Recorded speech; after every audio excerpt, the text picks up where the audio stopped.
ਸਿੱਖਾਂ ਦੇ ਮਹਾਨ ਵਿਦਵਾਨ ਸ਼ੇਖ ਸਾਹਿਬ ਗਿਆਨੀ ਪ੍ਰੇਮ ਸਿੰਘ ਜੀ, ਅਰਦਾਸੀਏ ਸਿੰਘ ਸੱਚਖੰਡ ਸ੍ਰੀ ਦਰਬਾਰ ਸਾਹਿਬ ਅੰਮ੍ਰਿਤਸਰ ਵਾਲੇ ਆਪ ਸੰਗਤਾਂ ਨੂੰ 12 ਵਜੇ ਤੱਕ ਗੁਰਬਾਣੀ ਵਿਚਾਰ ਗੁਰਮਤਿ ਵਿਚਾਰਾਂ ਦੇ ਨਾਲ ਨਿਹਾਲ ਕਰਨਗੇ। ਉਹਨਾਂ ਤੋਂ ਬਾਅਦ ਬਾਬਾ ਜੀ ਨੇ ਕੀਰਤਨ ਦੀ ਹਾਜ਼ਰੀ ਭਰਨੀ ਹੈ ਤੇ ਬਾਬਾ ਜੀ ਤੋਂ ਬਾਅਦ ਪੌਣੇ 12 ਤੋਂ ਲੈ ਕੇ 1:30 ਵਜੇ ਤੱਕ, ਪੌਣੇ 1 ਤੋਂ ਲੈ ਕੇ 1:30 ਵਜੇ ਤੱਕ ਭਾਈ ਸਾਹਿਬ ਭਾਈ ਰਾਏ ਸਿੰਘ ਕੀਰਤਨ ਦੀ ਹਾਜ਼ਰੀ ਭਰਨੀ ਹੈ।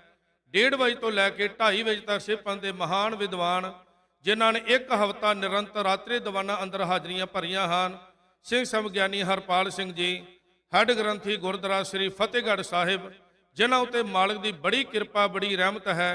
ਬੜੇ ਸਰਲ ਤਰੀਕੇ ਦੇ ਨਾਲ ਆਪ ਸੰਗਤਾਂ ਨੂੰ ਉਹਨਾਂ ਨੇ ਗੁਰਬਾਣੀ ਦੀ ਵਿਚਾਰ ਨੂੰ ਸਮਝਾਇਆ, ਗੁਰਬਾਣੀ ਵਿਚਾਰ ਨਾਲ ਜੁੜਿਆ। ਸੋ ਭਾਈ ਸਾਹਿਬ ਜੀ ਦਾ ਬਹੁਤ ਬਹੁਤ ਧੰਨਵਾਦ। 1:30 ਵਜੇ ਤੋਂ ਲੈ ਕੇ 2:30 ਵਜੇ ਤੱਕ ਭਾਈ ਸਾਹਿਬ ਜੀ ਆਪ ਸੰਗਤਾਂ ਨੂੰ ਗੁਰਬਾਣੀ ਵਿਚਾਰ ਨਾਲ ਜੋੜਨਗੇ। ਸੋ ਆਪ ਸੰਗਤਾਂ ਚਰਨਾਂ ਬੇਨਤੀ ਹੈ ਕਿ ਆਪਾਂ ਹੁਣ ਜਦੋਂ ਬਾਹਰ ਜਾਣ ਲੰਗਰ ਪਾਣੀ ਛਕਣਾ ਹੈ ਤੇ ਆਪਾਂ ਬਹੁਤਾ ਇਹ ਵੀ ਗੱਲਾਂ ਨਹੀਂ ਕਰਨੀਆਂ, ਕਿਉਂਕਿ ਇਹ ਗੁਰੂ ਦਰਬਾਰ ਹੈ। ਆਪਾਂ ਜਿੰਨੇ ਸ਼ਾਂਤੀ ਬਣਾਈ ਰੱਖਾਂਗੇ, ਜਿੰਨਾ ਇਕਾਗਰ ਹੋ ਕੇ ਆਪਾਂ ਗੁਰਬਾਣੀ ਦੇ ਪਾਠ ਕਥਾ ਕੀਰਤਨ ਸਰਵਣ ਕਰਾਂਗੇ, ਸਤਿਗੁਰ ਦੀਆਂ ਅਸੀਸਾਂ ਉਨੀਆਂ ਸਾਡੇ ਉੱਤੇ ਹੋਰ ਹੋਣਗੀਆਂ। ਸੋ ਆਪ ਸੰਗਤਾਂ ਚਰਨਾਂ ਬੇਨਤੀ, ਸਿੰਘ ਸਾਹਿਬ ਗਿਆਨੀ ਪ੍ਰੇਮ ਸਿੰਘ ਜੀ ਸਟੇਜ ਤੇ ਸ਼ੋਭਾਇਮਾਨ ਹਨ, ਉਹਨਾਂ ਪਾਸੋਂ ਆਪਾਂ 12 ਵਜੇ ਤੱਕ ਗੁਰਬਾਣੀ ਕੀ ਜੋ ਗੁਰਬਾਣੀ ਕਥਾ ਹੈ, ਅੱਜ ਦਾ ਪਾਵਨ ਇਤਿਹਾਸ ਸ੍ਰੀ ਗੁਰੂ ਗ੍ਰੰਥ ਸਾਹਿਬ ਜੀ ਮਹਾਰਾਜ ਦਾ ਪਹਿਲਾ ਪ੍ਰਕਾਸ਼ ਦਿਹਾੜਾ ਮਨਾਉਂਦੇ ਹੋਏ ਗੁਰਮਤਿ ਵਿਚਾਰ ਸਰਵਣ ਕਰੀਏ। ਸੋ ਆਪ ਸਮੂਹ ਸੰਗਤਾਂ ਦਾ ਧੰਨਵਾਦ, ਸਭਨਾਂ ਨੂੰ ਜੀ ਆਇਆਂ। ਸਤਿਗੁਰੂ ਸਾਰਿਆਂ ਦੇ ਸਿਰ ਤੇ ਆਪਣਾ ਬਖਸ਼ਿਸ਼ ਭਰਿਆ ਹੱਥ ਰੱਖਣ ਜੀ। ਵਾਹਿਗੁਰੂ ਜੀ ਕਾ ਖਾਲਸਾ, ਵਾਹਿਗੁਰੂ ਜੀ ਕੀ ਫਤਿਹ। ਸਤਨਾਮ ਸ੍ਰੀ ਵਾਹਿਗੁਰੂ ਸਾਹਿਬ ਜੀ।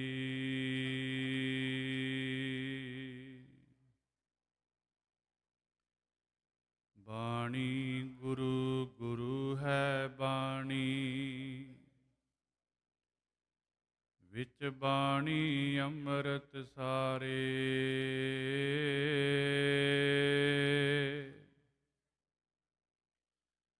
ਗੁਰ ਬਾਣੀ ਕਹੈ ਸੇਵਕ ਜਨ ਮਾਨੈ, ਪਰਤਖ ਗੁਰੂ ਨਿਸਤਾਰੇ।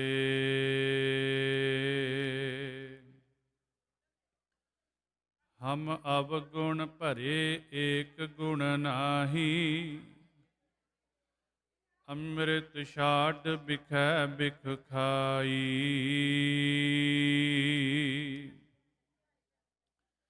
ਮਾਇਆ ਮੋਹ ਭਰਮ ਪੈ ਭੂਲੇ, ਸੁਤ ਦਾਰਾ ਸਿਓ ਪ੍ਰੀਤ ਲਗਾਈ। ਇਕ ਉੱਤਮ ਪੰਥ ਸੁਣਿਓ ਗੁਰ ਸੰਗਤ, ਤੇਹ ਮਿਲੰਤ ਜਮ ਤਰਾਸ ਮਿਟਾਈ।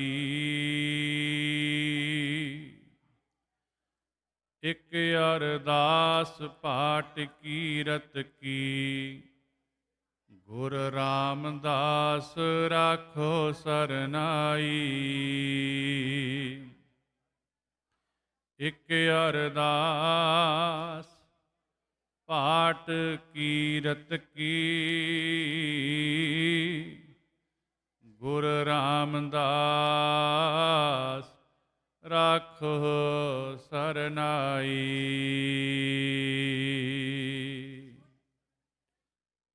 ਪਰਮ ਸਨਮਾਨਯੋਗ ਗੁਰੂ ਰੂਪ, ਗੁਰੂ ਕੀ ਸਾਜੀ ਨਿਵਾਜੀ ਸਾਧ ਸੰਗਤ ਜੀਓ, ਵੱਡੇ ਭਾਗਾਂ ਵਾਲੇ ਹੋ।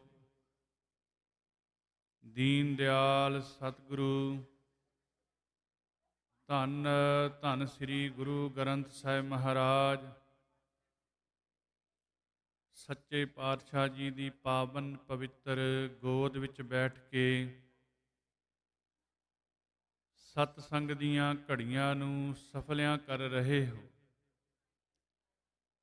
ਸਤਿਗੁਰੂ ਜੀ ਨੇ ਅਪਾਰ ਬਖਸ਼ਿਸ਼ ਕੀਤੀ। ਅੰਮ੍ਰਿਤ ਵੇਲੇ ਤੋਂ ਸਤਿਗੁਰਾਂ ਜੀ ਨੇ ਪ੍ਰਕਾਸ਼ਮਾਨ ਹੋ ਕਰਕੇ ਖੁੱਲੇ ਦਰਸ਼ਨ ਦੀਦਾਰੇ ਬਖਸ਼ਿਸ਼ ਕੀਤੇ ਹਨ। ਮਹਾਰਾਜ ਜੀ ਦੀ ਮਿਹਰ ਸਦਕਾ ਨਿਤਨੇਮ ਦੀਆਂ ਬਾਣੀਆਂ ਸ੍ਰੀ ਸੁਖਮਨੀ ਸਾਹਿਬ ਜੀ ਦੇ ਪਾਠ ਸੰਗਤੀ ਰੂਪ ਵਿੱਚ ਆਪ ਜੀ ਨੇ ਕੀਤੇ ਹਨ ਅਤੇ ਪਿਛਲੇ ਸਾਲ ਤੋਂ ਹੀ ਸ੍ਰੀ ਗੁਰੂ ਗ੍ਰੰਥ ਸਾਹਿਬ ਮਹਾਰਾਜ ਜੀ ਦੇ ਪ੍ਰਕਾਸ਼ ਦਿਹਾੜੇ ਨੂੰ ਸਮਰਪਿਤ ਸਾਰੇ ਹੀ ਸਮੁੱਚੇ ਪਰਿਵਾਰਾਂ ਵੱਲੋਂ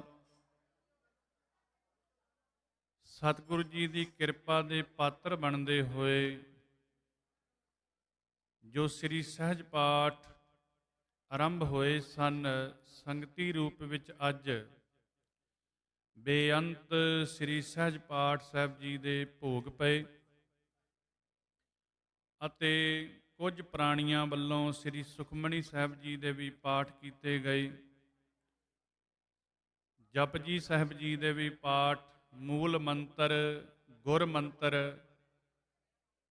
ਸਭਨਾਂ ਦੀ ਗੁਰੂ ਦੇ ਚਰਨਾਂ ਵਿੱਚ ਅਰਦਾਸ ਹੋਈ ਹੈ। ਆਓ ਜਿਤਨਾ ਵੀ ਸਮਾਂ ਪ੍ਰਾਪਤ ਹੋਇਆ, ਸਮੇਂ ਵਿੱਚ ਰਹਿੰਦਿਆਂ ਇੱਕ ਮੈਂ ਬੇਨਤੀ ਜ਼ਰੂਰ ਕਰਦਾ, ਅਸੀਂ ਜਿੱਥੇ ਸੱਤ ਦਾਨ ਮੰਗਣੇ ਆ ਨਾ ਅਰਦਾਸ ਵਿੱਚ, ਸਿੱਖਾਂ ਨੂੰ ਸਿੱਖੀ ਦਾਨ, ਕੇਸ ਦਾਨ, ਰਹਿਤ ਦਾਨ, ਵਿਵੇਕ ਦਾਨ, ਵਿਸਾਹ ਦਾਨ, ਭਰੋਸਾ ਦਾਨ, ਦਾਨਾ ਸਿਰ ਦਾਨ, ਨਾਮ ਦਾਨ, ਉੱਥੇ ਇੱਕ ਚੁੱਪ ਦਾ ਦਾਨ ਵੀ ਆਪਾਂ ਬਖਸ਼ੀਏ।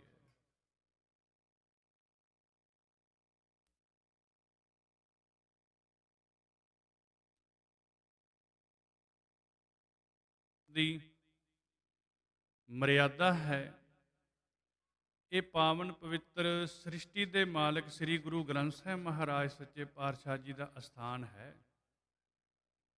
ਆਓ ਸੁਰਤੀਆਂ ਨੂੰ ਟਿਕਾ ਕੇ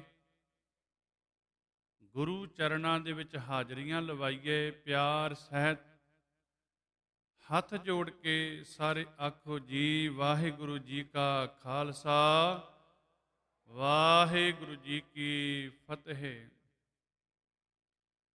ਜਿੱਥੇ ਆਪਾਂ ਅੱਜ ਸਤਿਗੁਰਾਂ ਦੇ ਪ੍ਰਕਾਸ਼ ਦਿਹਾੜੇ ਨੂੰ ਸਮਰਪਿਤ ਇਤਿਹਾਸ ਸਰਵਣ ਕਰਨਾ ਹੈ, ਉੱਥੇ ਨਾਲ ਨਾਲ ਸਤਿਗੁਰੂ ਜੀ ਨੇ ਜੋ ਬਖਸ਼ਿਸ਼ ਕੀਤੀ, ਜਿਹੜਾ ਖਜ਼ਾਨਾ ਸਤਿਗੁਰੂ ਜੀ ਨੇ ਕਿੰਨੇ ਭਗਤਾਂ ਦੀ ਬਾਣੀ ਸ੍ਰੀ ਗੁਰੂ ਗ੍ਰੰਥ ਸਾਹਿਬ ਮਹਾਰਾਜ ਜੀ ਦੇ ਅੰਦਰ, ਕਿੰਨੇ ਭੱਟ ਸਾਹਿਬਾਨਾਂ ਦੀ, ਕਿੰਨੇ ਗੁਰਸਿੱਖਾਂ ਦੀ, ਕਿੰਨੇ ਗੁਰੂ ਸਾਹਿਬਾਨਾਂ ਦੀ ਬਾਣੀ ਸ੍ਰੀ ਗੁਰੂ ਗ੍ਰੰਥ ਸਾਹਿਬ ਮਹਾਰਾਜ ਜੀ ਦੇ ਅੰਦਰ ਸ਼ੋਭਾਇਮਾਨ ਹੈ। ਉਹ ਵੀ ਵਿਚਾਰ ਆਪ ਜੀ ਨਾਲ ਸਾਂਝੀ ਕਰਨੀ। ਅਰਦਾਸ ਸਤਿਗੁਰੂ ਜੀ ਦੇ ਚਰਨਾਂ ਵਿੱਚ ਆਪਾਂ ਹਰ ਰੋਜ਼ ਕਰਦੇ ਹਾਂ। ਸਮਾਗਮ ਖੁਸ਼ੀ ਦਾ ਹੋਵੇ, ਗਮੀ ਦਾ ਹੋਵੇ, ਕਿਸ ਪ੍ਰਕਾਰ ਦਾ ਵੀ ਹੋਵੇ, ਤੇ ਸਭ ਤੋਂ ਪਹਿਲਾਂ ਸਤਿਗੁਰੂ ਜੀ ਦੇ ਚਰਨ ਪਰਸਦੇ ਹਾਂ। ਆਪਾਂ ਸਾਰੇ ਪੜ੍ਹਦੇ ਹਾਂ, ਪ੍ਰਿਥਮ ਭਗਉਤੀ ਸਿਮਰ ਕੈ ਗੁਰ ਨਾਨਕ ਲਈ ਧਿਆਏ। ਮਹਾਰਾਜ ਸਭ ਤੋਂ ਪਹਿਲਾਂ ਕਿਰਪਾ ਕਰਦੇ ਨੇ। ਧੰਨ ਗੁਰੂ ਗੋਬਿੰਦ ਸਿੰਘ ਮਹਾਰਾਜ ਜੀ ਦਾ ਉਚਾਰਨ ਕੀਤਾ ਇਹ ਸ਼ਬਦ ਪੌੜੀ, ਪ੍ਰਿਥਮ ਭਗਉਤੀ ਸਿਮਰ ਕੈ ਗੁਰ ਨਾਨਕ ਲਈ ਧਿਆਏ। ਸਭ ਤੋਂ ਪਹਿਲਾਂ ਅਸੀਂ ਗੁਰੂ ਨਾਨਕ ਪਾਤਸ਼ਾਹ ਮਹਾਰਾਜ ਜੀ ਨੂੰ ਧਿਆਉਂਦੇ ਹਾਂ। ਫਿਰ ਅੰਗਦ ਗੁਰ ਤੇ ਅਮਰਦਾਸ ਰਾਮਦਾਸੇ ਹੋਈ ਸਹਾਏ। ਹੁਣ ਬੇਨਤੀ ਸੁਣਿਆ ਜੇ, ਪਹਿਲਾਂ ਧਿਆਉਂਦੇ ਆ, ਫਿਰ ਗੁਰੂ ਅੰਗਦ ਦੇ ਮਹਾਰਾਜ, ਗੁਰੂ ਅਮਰਦਾਸ ਮਹਾਰਾਜ ਸੱਚੇ ਪਾਤਸ਼ਾਹ ਧੰਨ ਸ੍ਰੀ ਗੁਰੂ ਰਾਮਦਾਸ ਮਹਾਰਾਜ ਜੀ ਦੀ ਸਹਾਇਤਾ ਮੰਗਦੇ। ਫਿਰ ਅੰਗਦ ਗੁਰ ਤੇ ਅਮਰਦਾਸ ਰਾਮਦਾਸੇ ਹੋਈ ਸਹਾਏ। ਪਹਿਲਾਂ ਧਿਆਉਂਦੇ, ਫਿਰ ਸਹਾਇਤਾ ਮੰਗਦੇ ਆ। ਹੁਣ ਇੱਥੇ ਕਈ ਵਾਰੀ ਗੁਰਮੁਖ ਪਿਆਰੇ ਸਵਾਲ ਕਰ ਦਿੰਦੇ ਨੇ, ਵੀ ਇਕੱਲੇ ਨਾਂ ਬੋਲੇ ਜਾਂਦੇ ਨੇ, ਗੁਰੂ ਸ਼ਬਦ ਕਿਉਂ ਨਹੀਂ ਨਾਲ? ਇਹ ਦਸਵੇਂ ਪਾਤਸ਼ਾਹ ਮਹਾਰਾਜ ਜੀ ਦੀ ਉਚਾਰਨ ਕੀਤੀ ਪੌੜੀ ਜਦੋਂ ਕਾਵ ਰਚਨਾ ਹੁੰਦੀ ਹੈ ਨਾ, ਤੇ ਕਾਵ ਦੀਆਂ ਕੋਈ ਸੀਮਾਵਾਂ ਹੁੰਦੀਆਂ ਨੇ, ਉਸ ਅਦਾਇਰੇ ਦੇ ਵਿੱਚ ਹੀ ਰਹਿ ਕੇ ਜਿਹੜਾ ਉਹ ਕਾਵ ਰਚਨਾ ਸੰਪੂਰਨ ਹੁੰਦੀ ਹੈ। ਪ੍ਰਥਮ ਭਗਉਤੀ ਸਿਮਰਕੈ ਗੁਰ ਨਾਨਕ ਲਈ ਧਿਆਏ, ਪਹਿਲਾਂ ਧਿਆਉਂਦੇ ਆ, ਫਿਰ ਅੰਗਦ ਗੁਰ ਤੇ ਅਮਰਦਾਸ ਰਾਮਦਾਸੇ ਹੋਈ ਸਹਾਏ। ਧੰਨ ਗੁਰੂ ਅੰਗਦ ਦੇਵ ਸਾਹਿਬ ਜੀ ਮਹਾਰਾਜ, ਜਦੋਂ ਇਹਦੇ ਅਰਥ ਕਰਾਂਗੇ ਤੇ ਫਿਰ ਇਸੇ ਤਰ੍ਹਾਂ ਹੀ ਕਰਾਂਗੇ। ਧੰਨ ਗੁਰੂ ਅਮਰਦਾਸ ਮਹਾਰਾਜ, ਧੰਨ ਧੰਨ ਸ੍ਰੀ ਗੁਰੂ ਰਾਮਦਾਸ ਜੀ ਮਹਾਰਾਜ, ਫਿਰ ਅੰਗਦ ਗੁਰ ਤੇ ਅਮਰਦਾਸ ਰਾਮਦਾਸੇ ਹੋਈ ਸਹਾਏ। ਅਰਜਨ ਹਰਿ ਗੋਬਿੰਦਨੋ ਸਿਮਰੋ ਸ੍ਰੀ ਹਰਿ ਰਾਏ। ਫਿਰ ਪੰਜਵੇਂ ਪਾਤਸ਼ਾਹ ਧੰਨ ਧੰਨ ਸ੍ਰੀ ਗੁਰੂ ਅਰਜਨ ਦੇਵ, ਜਿਹੜੀ ਮੈਂ ਬੇਨਤੀ ਕਰਨਾ ਚਾਹਣਾ, ਫਿਰ ਪੰਜਵੇਂ ਪਾਤਸ਼ਾਹ ਧੰਨ ਧੰਨ ਸ੍ਰੀ ਗੁਰੂ ਅਰਜਨ ਦੇਵ ਸਾਹਿਬ ਮਹਾਰਾਜ, ਛੇਵੇਂ ਪਾਤਸ਼ਾਹ ਮੀਰੀ ਪੀਰੀ ਦੇ ਮਾਲਕ ਧੰਨ ਧੰਨ ਸ੍ਰੀ ਗੁਰੂ ਹਰਗੋਬਿੰਦ ਸਾਹਿਬ ਮਹਾਰਾਜ। ਆਪਾਂ ਅਰਦਾਸ ਵਿੱਚ ਪੜ੍ਹਦੇ ਹਾਂ, ਅਰਜਨ ਹਰਿ ਗੋਬਿੰਦਨੋ ਸਿਮਰੋ ਸ੍ਰੀ ਹਰਿ ਰਾਏ। ਫਿਰ ਮੈਂ ਸ੍ਰੀ ਗੁਰੂ ਅਰਜਨ ਦੇਵ ਸਾਹਿਬ ਮਹਾਰਾਜ ਜੀ ਨੂੰ, ਸ੍ਰੀ ਗੁਰੂ ਹਰਗੋਬਿੰਦ ਸਾਹਿਬ ਮਹਾਰਾਜ ਜੀ ਨੂੰ ਤੇ ਸ੍ਰੀ ਗੁਰੂ ਹਰਿ ਰਾਏ ਸਾਹਿਬ ਮਹਾਰਾਜ ਨੂੰ ਸਿਮਰਦਾ।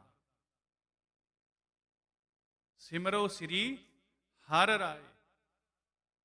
ਹੁਣ ਅੱਠਵੇਂ ਪਾਤਸ਼ਾਹ ਮਹਾਰਾਜ ਧੰਨ ਧੰਨ ਸ੍ਰੀ ਗੁਰੂ ਹਰਕ੍ਰਿਸ਼ਨ ਸਾਹਿਬ ਜੀ ਮਹਾਰਾਜ ਬਾਲਾ ਪ੍ਰੀਤਮ।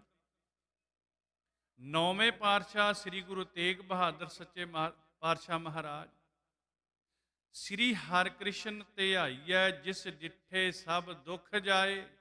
ਹੁਣ ਇੱਕ ਵਾਰੀ ਫਿਰ ਬੇਨਤੀ, ਗੁਰੂ ਨਾਨਕ ਪਾਤਸ਼ਾਹ ਮਹਾਰਾਜ ਜੀ ਨੂੰ ਧਿਆਉਂਦੇ ਆ, ਫਿਰ ਅੰਗਦ ਗੁਰ ਤੇ ਅਮਰਦਾਸ ਰਾਮਦਾਸੇ ਹੋਈ ਸਹਾਏ, ਉਹਨਾਂ ਤੋਂ ਸਹਾਇਤਾ ਮੰਗਦੇ ਆ। ਫਿਰ ਗੁਰੂ ਅਰਜਨ ਦੇਵ ਮਹਾਰਾਜ ਤੋਂ ਸ੍ਰੀ ਗੁਰੂ ਹਰਿ ਰਾਏ ਸਾਹਿਬ ਜੀ ਤੱਕ ਅਸੀਂ ਸਿਮਰਦੇ ਆ। ਫਿਰ ਗੁਰੂ ਹਰਕ੍ਰਿਸ਼ਨ ਮਹਾਰਾਜ ਸੱਚੇ ਪਾਤਸ਼ਾਹ, ਜਿਨ੍ਹਾਂ ਦੇ ਦਰਸ਼ਨ ਦੀਦਾਰੇ ਕੀਤਿਆਂ ਸਾਰੇ ਦੁੱਖ ਹੀ ਦੂਰ ਹੋ ਜਾਂਦੇ ਨੇ। ਸ੍ਰੀ ਹਰਿਕ੍ਰਿਸ਼ਨ ਧਿਆਈਐ ਜਿਸ ਡਿਠੇ ਸਭ ਦੁੱਖ ਜਾਏ। ਤੇਗ ਬਹਾਦਰ ਸਿਮਰਿਆ ਘਰ ਨੌ ਨਿਧ ਆਵੈ ਧਾਏ। ਜਿਨ੍ਹਾਂ ਨੇ ਸ੍ਰੀ ਗੁਰੂ ਤੇਗ ਬਹਾਦਰ ਮਹਾਰਾਜ ਜੀ ਨੂੰ ਸਿਮਰਿਆ ਹੈ, ਉਹਨਾਂ ਨੂੰ ਜਪਿਆ ਹੈ, ਫਿਰ ਉਹਨਾਂ ਦੇ ਘਰਾਂ ਦੇ ਅੰਦਰ 9 ਨਿਧੀਆਂ ਦੇ ਖਜ਼ਾਨੇ ਸਤਿਗੁਰੂ ਜੀ ਭਰ ਦਿੰਦੇ ਨੇ। ਤੇਗ ਬਹਾਦਰ ਸਿਮਰਿਆ ਘਰ 9 ਨਿਧ ਆਵੈ ਧਾਏ, ਸਭ ਥਾਈ ਹੋਏ ਸਹਾਏ। ਹੁਣ ਮੈਂ ਜਿਹੜੀ ਬੇਨਤੀ ਕਰਨਾ ਚਾਹਣਾ, 9 ਪਾਤਸ਼ਾਹ ਤਾਈਆਂ ਤੱਕ ਸ੍ਰੀ ਗੁਰੂ ਗੋਬਿੰਦ ਸਿੰਘ ਮਹਾਰਾਜ ਸੱਚੇ ਪਾਤਸ਼ਾਹ ਜੀ ਨੇ ਇਹ ਪੌੜੀ ਉਚਾਰਨ ਕੀਤੀ। ਹੁਣ ਸਾਰੇ ਪੰਥ ਨੇ ਫਿਰ ਇਕੱਤਰ ਹੋ ਕੇ ਸਾਰਿਆਂ ਦੀ ਸਹਿਮਤੀ ਨਾਲ ਅਗਲੇ ਬੋਲ ਜਿਹੜੇ ਨੇ, ਜਿਵੇਂ ਅਸੀਂ ਅੱਗੇ ਵੀ ਪੜ੍ਹਦੇ ਹਾਂ, ਪੰਜਾਂ ਪਿਆਰਿਆਂ ਚੌਹਾਂ ਸਾਹਿਬਜ਼ਾਦਿਆਂ, ਫਿਰ ਜਿਨ੍ਹਾਂ ਸਿੰਘਾਂ ਸਿੰਘਣੀਆਂ ਨੇ ਧਰਮੇ ਸੀਸ ਦਿੱਤੇ, ਫਿਰ ਅਗਲੇ ਵੀ। ਹੁਣ ਅੱਗੇ ਆਪਾਂ ਸ਼ਬਦ ਪੜ੍ਹਦੇ ਹਾਂ, 10ਵੇਂ ਪਾਤਸ਼ਾਹ ਸ੍ਰੀ ਗੁਰੂ ਗੋਬਿੰਦ ਸਿੰਘ ਸਾਹਿਬ ਜੀ ਮਹਾਰਾਜ। ਸਤਿਗੁਰੂ ਜੀ ਤਿੰਨਾਂ ਦੀ ਕਮਾਈ ਦਾ ਧਿਆਨ ਧਰ ਕੇ ਖਾਲਸਾ ਜੀ ਬੋਲੋ ਜੀ ਵਾਹਿਗੁਰੂ। ਹੁਣ ਇੱਕ ਇੱਥੇ ਨੋਟ ਕਰਿਆ ਜੀ, 10ਵੇਂ ਪਾਤਸ਼ਾਹ ਤੱਕ ਆਪਾਂ ਪੜ੍ਹ ਲਿਆ। ਹੁਣ ਕਈ ਵਾਰੀ ਅਸੀਂ ਵੇਖਦੇ ਹਾਂ ਕੋਈ 11ਵੇਂ ਗੁਰੂ, 12ਵੇਂ, 13ਵੇਂ, 14ਵੇਂ ਗੁਰੂ ਸਾਰੇ ਨਾਂ ਲੈਂਦੇ ਨੇ, ਪਰ ਸਿੱਖਾਂ ਨੇ ਸਵਾਲ ਕੀਤਾ ਸੀ। ਗੁਰੂ ਹਰਗੋਬਿੰਦ ਪਾਤਸ਼ਾਹ ਮਹਾਰਾਜ ਜੀ ਬਿਰਾਜਮਾਨ ਨੇ ਤਖਤ ਉੱਪਰ, ਸਿੱਖਾਂ ਨੇ ਬੇਨਤੀ ਕੀਤੀ, ਗੁਰੂ ਹਰਗੋਬਿੰਦ ਪਾਤਸ਼ਾਹ ਮਹਾਰਾਜ ਸਾਡੇ ਤੇ ਕਿਰਪਾ ਕਰੋ, ਸਾਡੇ ਤੇ ਮਿਹਰ ਕਰੋ, ਸਾਨੂੰ ਦੱਸੋ ਕਿ 6 ਪਾਤਸ਼ਾਹੀਆਂ ਤਾਂ ਦਰਸ਼ਨ ਹੋ ਗਏ, ਅੱਗੇ ਵੀ ਗੁਰੂ ਸਾਹਿਬਾਨ ਆਉਣਗੇ। ਤੇ ਮਹਾਰਾਜ ਜੀ ਨੇ ਫਿਰ ਬਚਨ ਕੀਤਾ ਸੀ, ਅਸੀਂ ਪੜ੍ਹਦੇ ਹਾਂ, 5 ਪਿਆਲੇ 5 ਪੀਰ, ਛਠਮ ਪੀਰ ਬੈਠਾ ਗੁਰ ਭਾਰੀ, ਅਰਜਨ ਕਾਇਆ ਪਲਟ ਕੈ ਮੂਰਤ ਹਰਗੋਬਿੰਦ ਸਵਾਰੀ, ਚੱਲੀ ਪੀੜੀ ਸੋਢੀਆਂ ਰੂਪ ਦਿਖਾਵਨ ਵਾਰੋ ਵਾਰੀ, ਦਲ ਭੰਜਨ ਗੁਰ ਸੂਰਮਾ ਵੱਡ ਜੋਧਾ ਬਹੁ ਪਰ ਉਪਕਾਰੀ, ਪੁੱਛਣ ਸਿੱਖ ਅਰਦਾਸ ਕਰ।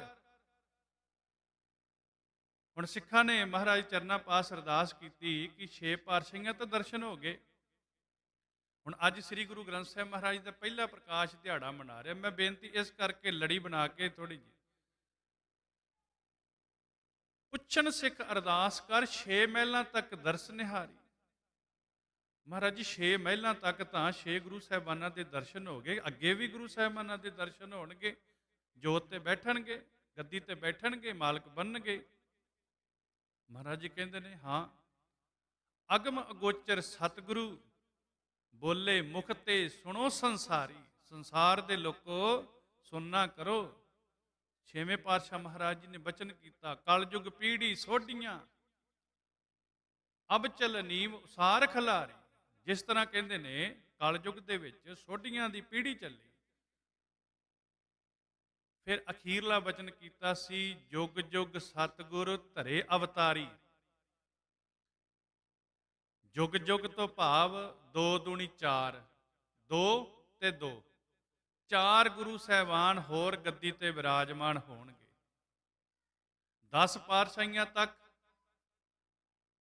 ਸਰੀਰ ਕਰਕੇ ਸਤਿਗੁਰੂ ਜੀ ਦੀ ਇਹ ਗੱਦੀ ਚੱਲੇਗੀ। ਤੇ ਹਰ ਰੋਜ਼ ਅਸੀਂ ਅਰਦਾਸ ਕਰਦੇ ਹਾਂ 10 ਪਾਤਸ਼ਾਹੀਆਂ ਦੀ ਜੋਤ। ਕਈ ਵਾਰੀ ਅਸੀਂ ਪੜ੍ਹ ਦਿੰਦੇ ਹਾਂ ਪਹਿਲੀ ਜੋਤ ਦੇ ਮਾਲਕ, ਦੂਜੀ ਜੋਤ ਦੇ ਮਾਲਕ, ਤੀਜੀ ਦੇ, ਨਹੀਂ। 10 ਪਾਤਸ਼ਾਹੀਆਂ ਦੀ ਜੋਤ ਸ੍ਰੀ ਗੁਰੂ ਗ੍ਰੰਥ ਸਾਹਿਬ ਜੀ ਦੇ ਪਾਠ ਦੀਦਾਰ। ਇੱਥੇ ਇੱਕ ਜ਼ਰੂਰ ਮੈਂ ਬੇਨਤੀ ਕਰਨਾ ਚਾਹੁੰਦਾ, ਕਈ ਵਾਰ ਅਸੀਂ ਪੜ੍ਹਦੇ ਹਾਂ ਪਾਠ ਦਰਸ਼ਨ ਦੀਦਾਰ। ਦੀਦਾਰ ਤੇ ਦਰਸ਼ਨ ਦਾ ਮਤਲਬ ਇੱਕੋ ਹੀ ਹੈ। ਇੱਥੇ ਪਾਠ ਇਹ ਨਹੀਂ ਕਿ ਸਿੱਖ ਨੇ ਰੁਮਾਲਾ ਸਾਹਿਬ ਚੁੱਕਣਾ ਹੈ ਤੇ ਮਹਾਰਾਜ ਜੀ ਦੇ ਦਰਸ਼ਨ ਕਰਕੇ ਫਿਰ ਚਲੇ ਜਾਣਾ, ਨਹੀਂ। ਮਹਾਰਾਜ ਜੀ ਦੇ ਦਰਸ਼ਨ ਕਿਸ ਤਰ੍ਹਾਂ ਨੇ? ਪਾਠ ਦੀਦਾਰ। ਪਾਠ ਕਰਨਾ ਹੈ, ਹੁਕਮਨਾਮਾ ਲੈਣਾ ਹੈ, ਬਾਣੀ ਪੜ੍ਹਨੀ ਹੈ, ਫਿਰ ਪੂਰੇ ਦਰਸ਼ਨ ਨੇ। ਜਿਸ ਤਰ੍ਹਾਂ ਇੱਥੋਂ ਦੇ ਹੈੱਡ ਗ੍ਰੰਥ ਸਾਹਿਬਾਨ ਨੇ ਆਪ ਜੀ ਨੂੰ ਇਹ ਬੇਨਤੀ ਕੀਤੀ ਹੈ ਨਾ ਕਿ ਜੇ 4 ਅੰਗ ਹਰ ਰੋਜ਼ ਪੜਾਂਗੇ ਤੇ 1 ਸਾਲ ਦੇ ਵਿੱਚ ਸ੍ਰੀ ਸਹਿਜ ਪਾਠ ਸੰਪੂਰਨ ਹੋ ਜਾਏਗਾ। ਭਾਵ ਸ੍ਰੀ ਗੁਰੂ ਗ੍ਰੰਥ ਸਾਹਿਬ ਮਹਾਰਾਜ ਦੇ ਸੰਪੂਰਨ ਦਰਸ਼ਨ ਹੋ ਜਾਣਗੇ 4 ਅੰਗ ਹਰ ਰੋਜ਼ ਪੜਨ ਦੇ ਨਾਲ। 10 ਪਾਤਸ਼ਾਹੀਆਂ ਦੀ ਜੋਤ ਸ੍ਰੀ ਗੁਰੂ ਗ੍ਰੰਥ ਸਾਹਿਬ ਜੀ ਦੇ ਪਾਠ ਦੀਦਾਰ ਦਾ ਧਿਆਨ ਧਰ ਕੇ ਬੋਲੋ ਜੀ ਵਾਹਿਗੁਰੂ। ਇਹ 10 ਪਾਤਸ਼ਾਹੀਆਂ ਤੱਕ ਸ਼ਬਦ ਗੁਰੂ ਅਵਤਾਰ। ਹੁਣ ਮੈਂ ਬੇਨਤੀ ਕਰਨ ਲੱਗਾ, 3 ਦਿਹਾੜੇ ਅਸੀਂ ਮਨਾਉਂਦੇ ਹਾਂ। ਇੱਕ ਦਿਹਾੜਾ ਅੱਜ ਮਨਾ ਰਹੇ ਹਾਂ, ਪਹਿਲਾ ਪ੍ਰਕਾਸ਼ ਦਿਹਾੜਾ,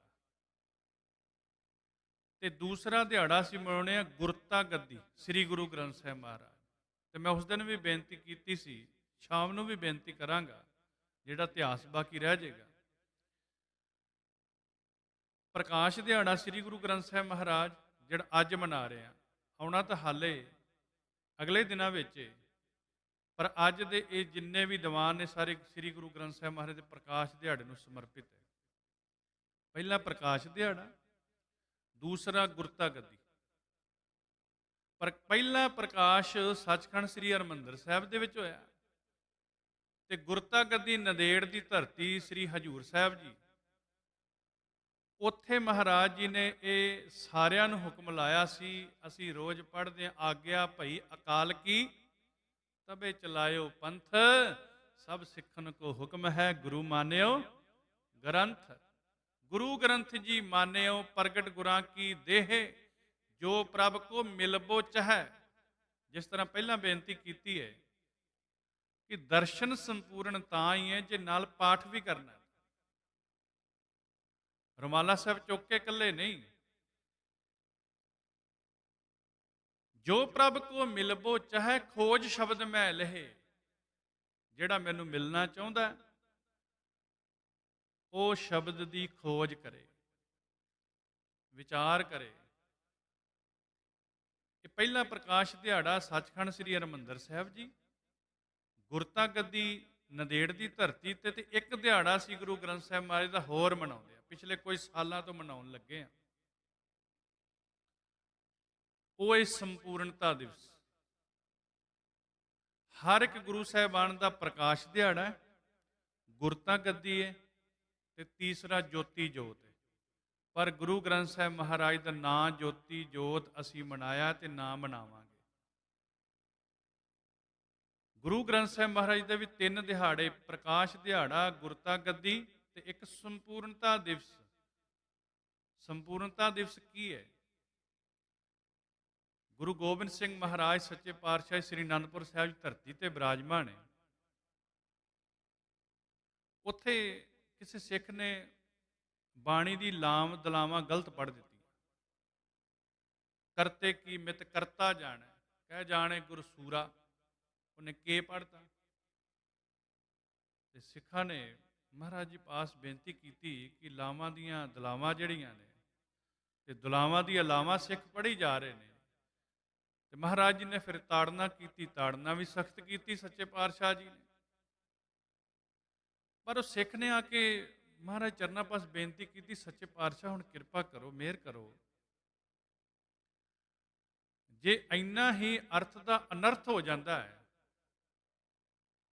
ਫਿਰ ਆਪ ਜੀ ਅਰਥਾਂ ਸਮੇਤ ਸਾਨੂੰ ਬਾਣੀ ਪੜ੍ਹਾ ਦਿਓ। ਫਿਰ 10ਵੇਂ ਪਾਤਸ਼ਾਹ ਮਹਾਰਾਜ ਜੀ ਨੇ ਫਿਰ ਉਹਨਾਂ ਨੂੰ, ਸਿੱਖਾਂ ਨੂੰ ਕਿਹਾ ਸੀ ਕਿ ਜਦੋਂ ਜੰਗਾਂ ਯੁੱਧਾਂ ਤੋਂ ਵਿਹਲੇ ਹੋਵਾਂਗੇ ਉਦੋਂ ਫਿਰ ਆਪਾਂ ਅਰਥਾਂ ਸਮੇਤ ਬਾਣੀ ਪੜਾਂਗੇ। ਉਹ ਸ੍ਰੀ ਮੁਕਤਸਰ ਸਾਹਿਬ ਜੀ ਦੀ ਅਖੀਰਲੀ ਜੰਗ ਹੋਈ। ਫਿਰ ਸ੍ਰੀ ਦਮਦਮਾ ਸਾਹਿਬ ਜੀ ਦੀ ਧਰਤੀ ਤੇ ਪਹੁੰਚੇ, ਸਾਬੋ ਕੀ ਤਲਵੰਡੀ ਬਠਿੰਡਾ। ਗੁਰੂ ਕੀ ਕਾਂਸ਼ੀ, ਸਤਿਗੁਰੂ ਜੀ ਨੇ ਇੱਥੇ ਕਮਰ ਕੱਸਾ ਖੋਲ੍ਹਿਆ ਤੇ ਮਹਾਰਾਜ ਸੱਚੇ ਪਾਤਸ਼ਾਹ ਜੀ ਨੇ ਲਖਾਰੀ ਲਾਇਆ ਹੈ ਭਾਈ ਸਾਹਿਬ ਭਾਈ ਮਣੀ ਸਿੰਘ ਜੀ ਨੂੰ। ਤੇ ਉਹ ਆਪ ਜੀ ਇਤਿਹਾਸ ਜਾਣਦੇ ਹੋ, ਕਿਸ ਤਰ੍ਹਾਂ ਧੀਰ ਮੱਲੀਆਂ ਕੋਲੋਂ ਪਹਿਲਾਂ ਸਤਿਗੁਰੂ ਜੀ ਨੇ ਸੁਨੇਹਾ ਭੇਜਿਆ ਕਿ ਜਿੰਨੀ ਵੀ ਤੁਹਾਡੇ ਕੋਲ ਬਾਣੀ ਹੈ ਉਹ ਸਾਰੀ ਤੁਸੀਂ ਆਪ ਜੀ ਦੇ ਦਿਓ, ਤੇ ਅਸੀਂ ਸੰਪੂਰਨਤਾ ਗੁਰੂ ਤੇਗ ਬਹਾਦਰ ਮਹਾਰਾਜ ਜੀ ਦੀ ਬਾਣੀ ਹੈ ਦਰਜ ਕਰਕੇ ਫਿਰ ਸ੍ਰੀ ਗੁਰੂ ਗ੍ਰੰਥ ਸਾਹਿਬ ਮਹਾਰਾਜ ਜੀ ਦੀ ਬੀੜ ਸੰਪੂਰਨ ਕਰਨੀ। ਉਹਨਾਂ ਨੇ ਮਨਾ ਕੀਤਾ ਸੀ ਤੇ ਅਸੀਂ ਸੁਣਦੇ ਹਾਂ, ਪੜ੍ਹਦੇ ਹਾਂ। ਸਤਿਗੁਰੂ ਗੁਰੂ ਗੋਬਿੰਦ ਸਿੰਘ ਮਹਾਰਾਜ ਜੀ ਨੇ ਕੰਠੋਂ ਬਾਣੀ ਉਚਾਰਨ ਕਰਕੇ ਸਤਿਗੁਰੂ ਜੀ ਨੇ ਫਿਰ ਉੱਥੇ ਗੁਰੂ ਤੇਗ ਬਹਾਦਰ ਮਹਾਰਾਜ ਜੀ ਦੀ ਵੀ ਬਾਣੀ ਦਰਜ ਕਰਕੇ ਸਤਿਗੁਰੂ ਜੀ ਨੇ ਸੰਪੂਰਨਤਾ ਕਰਵਾਈ। ਉਹ ਇਸ ਸੰਪੂਰਨਤਾ ਦਿਵਸ ਲਖਾਰੀ ਕਿਹਨਾਂ ਨੂੰ ਲਾਇਆ? ਭਾਈ ਸਾਹਿਬ ਭਾਈ ਮਣੀ ਸਿੰਘ ਜੀ ਨੂੰ, ਤੇ ਸਹਾਇਕ ਲਖਾਰੀ ਧੰਨ ਧੰਨ ਬਾਬਾ ਦੀਪ ਸਿੰਘ ਜੀ। ਹੋਰ ਨਾਲ 48 ਸਿੰਘਾਂ ਨੇ ਜੋ ਸਤਿਗੁਰੂ ਜੀ ਬਾਣੀ ਉਚਾਰਦੇ ਉਹਨਾਂ ਦੇ ਸ਼ਾਮ ਨੂੰ ਅਰਥ ਵੀ ਨਾਲ ਕਰਦੇ ਸਤਿਗੁਰੂ ਜੀ। ਇਸ ਸੰਪੂਰਨਤਾ ਦਿਵਸ ਤੇ ਗੁਰਤਾ ਗੱਦੀ ਨੰਦੇੜ ਦੀ ਧਰਤੀ ਤੇ ਜਿਹੜਾ ਅੱਜ ਮਨਾ ਰਹੇ ਉਹ ਪਹਿਲਾ ਪ੍ਰਕਾਸ਼ ਦਿਹਾੜਾ ਸੱਚਖੰਡ ਸ੍ਰੀ ਹਰਿਮੰਦਰ ਸਾਹਿਬ ਜੀ ਦੇ ਵਿੱਚ। ਹੁਣ ਅਗਲੀ ਬੇਨਤੀ ਕਰਾਂ, ਆਪ ਨਾਰਾਇਣ ਕਲਾ ਧਾਰ ਜਗ ਮਹਿ ਪਰਵਰੇ। ਪਹਿਲੇ ਪਾਤਸ਼ਾਹ ਧੰਨ ਧੰਨ ਸ੍ਰੀ ਗੁਰੂ ਨਾਨਕ ਦੇਵ ਜੀ ਮਹਾਰਾਜ, ਜੋ ਬਾਣੀ ਸਤਿਗੁਰੂ ਜੀ ਨੇ ਉਚਾਰਨ ਕੀਤੀ, ਅਸੀਂ ਇਤਿਹਾਸ ਵਿੱਚ ਪੜ੍ਹਦੇ ਹਾਂ ਕਿ ਮਰਦਾਨਿਆਂ ਰਬਾਬ ਛੇੜ ਬਾਣੀ ਆਈ ਹੈ। ਗੁਰੂ ਨਾਨਕ ਪਾਤਸ਼ਾਹ ਮਹਾਰਾਜ ਜੀ ਨੇ ਜਿਹੜੀ ਵੀ ਬਾਣੀ ਉਚਾਰਨ ਕਰਦੇ ਉਹ ਲਿਖ ਲੈਂਦੇ। ਹੁਣ ਜਿੰਨਾ ਵੀ ਖਜ਼ਾਨਾ ਸੀ ਉਹ ਜੋਤੀ ਜੋਤ ਸਮਾਉਣ ਤੋਂ ਪਹਿਲਾਂ ਦੂਸਰੇ ਪਾਤਸ਼ਾਹ ਸ੍ਰੀ ਗੁਰੂ ਅੰਗਦ ਦੇਵ ਮਹਾਰਾਜ ਜੀ ਨੂੰ ਦੇ ਦਿੱਤਾ। ਗੁਰੂ ਅੰਗਦ ਦੇਵ ਮਹਾਰਾਜ ਸੱਚੇ ਪਾਤਸ਼ਾਹ ਜੀ ਨੇ ਜਿਹੜੀ ਬਾਣੀ ਉਚਾਰਨ ਕੀਤੀ ਉਹ ਸਾਰਾ ਖਜ਼ਾਨਾ ਫਿਰ ਤੀਸਰੇ ਪਾਤਸ਼ਾਹ ਗੁਰੂ ਅਮਰਦਾਸ ਮਹਾਰਾਜ ਜੀ ਨੂੰ ਸੌਂਪ ਦਿੱਤਾ। ਜਿਹੜੀ ਤੀਸਰੇ ਪਾਤਸ਼ਾਹ ਮਹਾਰਾਜ ਜੀ ਨੇ ਉਚਾਰਨ ਬਾਣੀ ਕੀਤੀ ਉਹਨਾਂ ਨੇ ਚੌਥੇ ਪਾਤਸ਼ਾਹ ਸ੍ਰੀ ਗੁਰੂ ਰਾਮਦਾਸ ਮਹਾਰਾਜ ਜੀ ਨੂੰ ਖਜ਼ਾਨਾ ਸੌਂਪਤਾ। ਫਿਰ ਇਹੀ ਖਜ਼ਾਨਾ ਜਦੋਂ ਕਵੀ ਭਾਈ ਸੰਤੋਖ ਸਿੰਘ ਜੀ ਦਾ ਲਿਖਿਆ ਹੋਇਆ ਇਤਿਹਾਸ ਸ੍ਰੀ ਗੁਰਪ੍ਰਤਾਪ ਸੂਰਜ ਗ੍ਰੰਥ ਅਸੀਂ ਪੜ੍ਹਦੇ ਹਾਂ, ਇਸ ਗੁਰੂ ਘਰ ਦੇ ਅੰਦਰ ਵੀ ਸ਼ਾਮ ਨੂੰ ਕਥਾ ਹੁੰਦੀ ਹੈ ਇਤਿਹਾਸ ਦੀ। ਉਹ ਕਹਿੰਦੇ ਨੇ ਜਦੋਂ ਸਿੱਖਾਂ ਨੇ ਬੇਨਤੀ ਕੀਤੀ, ਗੁਰੂ ਅਰਜਨ ਦੇਵ ਮਹਾਰਾਜ ਜੀ ਬਿਰਾਜਮਾਨ ਨੇ, ਸਿੱਖ ਕਹਿਣ ਲੱਗੇ ਪਾਤਸ਼ਾਹ ਜੀ ਜਿਸ ਤਰ੍ਹਾਂ ਤੁਸੀਂ ਪੂਰਾ ਸ਼ਬਦ ਉਚਾਰਨ ਕਰਕੇ ਨਾਨਕ ਪਦ ਲਿਖਦੇ ਹੋ ਨਾ, ਇਸੇ ਤਰ੍ਹਾਂ ਕਹਿੰਦੇ ਨੇ ਤੁਹਾਡੇ ਵੱਡੇ ਭਰਾਤਾ ਜਿਹੜੇ ਨੇ ਬਾਬਾ ਪ੍ਰਿਥੀ ਚੰਦ ਜੀ, ਉਹ ਵੀ ਲਿਖੀ ਜਾਂਦੇ ਨੇ ਨਾਲ, ਉਹ ਵੀ ਨਾਨਕ ਪਦ ਲਿਖੀ ਜਾਂਦੇ ਨੇ।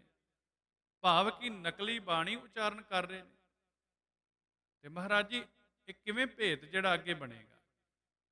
ਤੇ ਉਸੇ ਦਿਨ ਤੋਂ ਹੀ ਸਤਿਗੁਰੂ ਗੁਰੂ ਅਰਜਨ ਦੇਵ ਮਹਾਰਾਜ ਸੱਚੇ ਪਾਤਸ਼ਾਹ ਜੀ ਨੇ ਫੈਸਲਾ ਲਿਆ, ਹੁਣ ਜਿੰਨੀ ਬਾਣੀ ਗੁਰੂ ਸਾਹਿਬਾਨਾਂ ਦੀ ਸਾਰੀ ਨੂੰ ਇਕੱਤਰ ਕੀਤਾ ਜਾਵੇ, ਤਾਂ ਕਿ ਬਾਹਰੋਂ ਕੋਈ ਹੋਰ ਨਾ ਕੋਈ ਕੱਚੀ ਬਾਣੀ ਉਚਾਰਨ ਕਰੇ। ਕਿਉਂਕਿ ਹੋਰ ਵੀ ਸਨ ਜਿਹੜੇ ਬਾਣੀ ਲਿਖ ਰਹੇ ਸਨ, ਪਰ ਸੱਚੇ ਪਾਤਸ਼ਾਹ ਜੀ ਨੇ ਕਿਰਪਾ ਕੀਤੀ। ਅੱਜ ਸ੍ਰੀ ਰਾਮਸਰ ਸਾਹਿਬ ਜੀ ਦੀ ਧਰਤੀ ਤੇ ਬੈਠੇ ਨੇ ਗੁਰੂ ਅਰਜਨ ਦੇਵ ਮਹਾਰਾਜ। ਇਹ ਰਾਮਸਰ ਉਹ ਪਵਿੱਤਰ ਸਥਾਨ ਹੈ ਜਿੱਥੇ ਸ੍ਰੀ ਗੁਰੂ ਗ੍ਰੰਥ ਸਾਹਿਬ ਮਹਾਰਾਜ ਦੀ ਸੰਪਾਦਨਾ ਕੀਤੀ, ਜਿੱਥੇ ਸ੍ਰੀ ਗੁਰੂ ਗ੍ਰੰਥ ਸਾਹਿਬ ਮਹਾਰਾਜ ਸਾਰੀ ਬਾਣੀ ਇਕੱਤਰ ਕੀਤੀ ਸਤਿਗੁਰੂ ਜੀ ਨੇ। ਇਹ ਬਿਲਕੁਲ ਸੱਚਖੰਡ ਸ੍ਰੀ ਹਰਿਮੰਦਰ ਸਾਹਿਬ ਜੀ ਦੇ ਗਿਆਤ ਹਿਤ ਮੈਂ ਦੱਸ ਦਿਆਂ ਕਿ ਤਕਰੀਬਨ ਪੈਦਲ 10 ਮਿੰਟ ਦਾ ਰਸਤਾ ਹੈ। ਗੁਰਦੁਆਰਾ ਸ਼ਹੀਦਗੰਜ ਸ਼ਹੀਦਾਂ ਸਾਹਿਬ ਜਿਨ੍ਹਾਂ ਨੂੰ ਆਪਾਂ ਕਹਿੰਦੇ, ਉਹਨਾਂ ਦੇ ਨਾਲ ਹੀ ਸ੍ਰੀ ਰਾਮਸਰ ਸਾਹਿਬ ਜੀ ਦਾ ਗੁਰਦੁਆਰਾ ਹੈ। ਉਸ ਸਥਾਨ ਦੇ ਵਿੱਚ ਇੱਕ ਮੰਜੀ ਸਾਹਿਬ ਗੁਰਦੁਆਰਾ, ਉੱਥੇ ਸਤਿਗੁਰੂ ਜੀ ਨੇ ਇਹ ਬਾਣੀ ਜਿਹੜੀ ਸੀ ਸਾਰੀ ਇਕੱਤਰ ਕੀਤੀ ਹੈ। ਮਹਾਰਾਜ ਜੀ ਨੇ ਸਭ ਤੋਂ ਪਹਿਲਾਂ ਭਾਈ ਗੁਰਦਾਸ ਜੀ ਨੂੰ ਭੇਜਿਆ, ਕਿਉਂਕਿ ਜਿਹੜੀਆਂ ਬਾਣੀ ਦੀਆਂ ਪੁੱਥੀਆਂ ਸਨ ਉਹ ਗੁਰੂ ਅਮਰਦਾਸ ਮਹਾਰਾਜ ਜੀ ਦੇ ਸੁਪੁੱਤਰ ਬਾਬਾ ਮੋਹਨ ਜੀ ਪਾਸ ਸਨ, ਗੋਇੰਦਵਾਲ ਸਾਹਿਬ ਜੀ ਦੀ ਧਰਤੀ ਤੇ। ਬਾਬਾ ਭਾਈ ਗੁਰਦਾਸ ਜੀ ਪਹਿਲਾਂ ਗਏ ਨੇ, ਬਾਬਾ ਮੋਹਨ ਜੀ ਸਮਾਧੀ ਵਿੱਚ ਲੀਨ ਸਨ, ਵਾਪਸ ਆ ਗਏ। ਫਿਰ ਬਾਬਾ ਬੁੱਢਾ ਸਾਹਿਬ ਜੀ ਗਏ ਨੇ, ਉਹਨਾਂ ਨੂੰ ਵੀ ਵਾਪਸ ਆਉਣਾ ਪਿਆ। ਫਿਰ ਗੁਰੂ ਅਰਜਨ ਦੇਵ ਮਹਾਰਾਜ ਜੀ ਸਿੱਖਾਂ ਨੂੰ ਨਾਲ ਲੈ ਕਰਕੇ, ਸੰਗਤਾਂ ਨੂੰ ਨਾਲ ਲੈ ਕਰਕੇ ਗੋਇੰਦਵਾਲ ਸਾਹਿਬ ਜੀ ਆਪ ਗਏ ਨੇ। ਸ਼ਬਦ ਵੀ ਉਚਾਰਨ ਕੀਤਾ ਸੀ, ਮੋਹਣ ਤੇਰੇ ਉੱਚੇ ਮੰਦਰ, ਇਹ ਸ਼ਬਦ ਵੀ ਉਚਾਰਨ ਕੀਤਾ। ਫਿਰ ਸੱਚੇ ਪਾਤਸ਼ਾਹ ਜੀ ਨੇ ਉੱਥੋਂ ਬਾਣੀ ਦੀਆਂ ਪੋਥੀਆਂ ਲੈ ਕਰਕੇ ਬਾਬਾ ਮੋਹਨ ਜੀ ਪਾਸੋਂ